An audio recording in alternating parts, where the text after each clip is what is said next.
So G7, so group of 7 அப்படிங்கிறதோட சுருக்கம் தான் G7. ஸோ இந்த G7 உச்சி மாநாடு பார்த்தீங்கன்னா போன வருஷம் வந்து 50வது உச்சி மாநாடு இத்தாலி நாட்டில் நடைபெற்றது. அதாவது இத்தாலி நாட்டின் அபுலியாவில் இருக்கக்கூடிய ஃபசானோ அப்படிங்கிற நகரத்தில் நடைபெற்றது.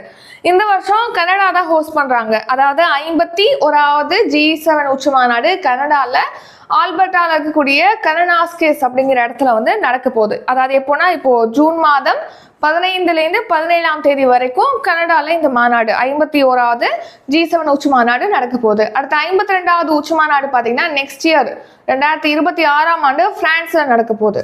ஸோ இந்த G7 7 நாடுகளை கொண்ட கூட்டமைப்புன்னு சொல்லி பார்த்தோம் இல்லையா? இது ஃபர்ஸ்ட் பார்த்தீங்கன்னா ஒரு கூட்டமைப்பா உருவாகல. சர்வதேச அளவிலான பிரச்சனைகளுக்கு தீர்வு காண்பதற்காக வல்லுநர்கள் ஒன்னா சேர்ந்து கூடுனது தான் 1975ல கூடியிருப்பாங்க. ஸோ முதல்ல அப்படிதான் இந்த G7 அப்படிங்கிறது உருவாயிருக்கு. ஸோ இதுல பாத்தீங்கன்னா Canada, France, Germany, Italy, Japan, Britain, அமெரிக்கான்னு சொல்லிட்டு 7 நாடுகள் வந்து இந்த G7 கூட்டமைப்புல இடம்பெற்றிருக்கு உறுப்பு நாடுகளாக.